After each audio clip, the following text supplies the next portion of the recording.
La stoichiométrie. La stoichiométrie, c'est une technique de calcul pour prévoir, quand il y a des réactions chimiques, quelle quantité de réactifs va être utilisée ou quelle quantité de produits vont être produits pendant la réaction chimique. Pour faire la stoichiométrie, je vous demande d'utiliser obligatoirement un tableau dans chacun de vos exercices et examens. Les unités de mesure vont également être obligatoires en tout temps, y compris les calculs, sauf si le contraire est clairement indiqué. Donc, on veut toujours les calculs, les unités de mesure en tout temps. Le tableau que vous devez utiliser est celui-ci, c'est le tableau de base. Vous devez mettre l'équation chimique balancée, les coefficients, le nombre de moles et une double ligne avec la masse en dessous. On se rappelle qu'on peut toujours faire un produit croisé avec ce qui est au-dessus de la ligne double, mais pas en dessous. Pendant l'année, ce tableau-là, on va l'utiliser, le complexifier selon ce qu'on a besoin. Exemple de stoichiométrie de base. Donc, selon la réaction balancée suivante, quelle masse de gaz carbonique sera produite si on fait réagir 0,64 g de dioxygène avec suffisamment de méthane?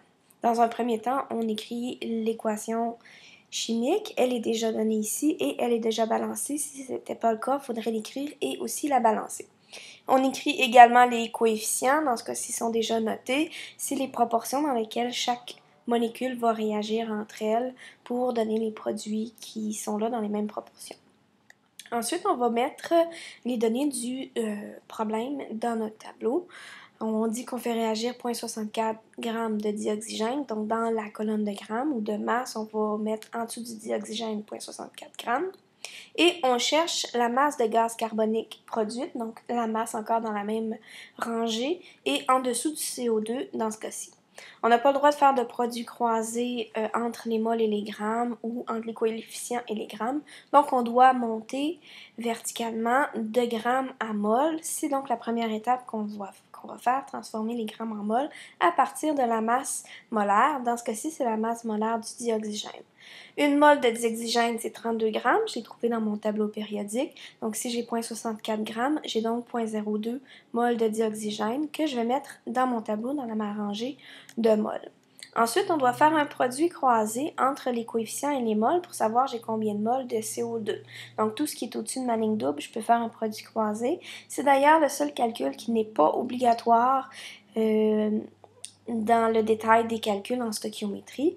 Alors, vous trouvez que vous avez 0,01 mol de CO2. Une fois que vous avez vos nombres de moles, vous devez le transformer en grammes, c'est ce que vous voulez, donc c'est la troisième et dernière étape. Encore une fois, à partir de la masse molaire, mais dans ce cas-ci, c'est du CO2, on est dans la rangée du CO2.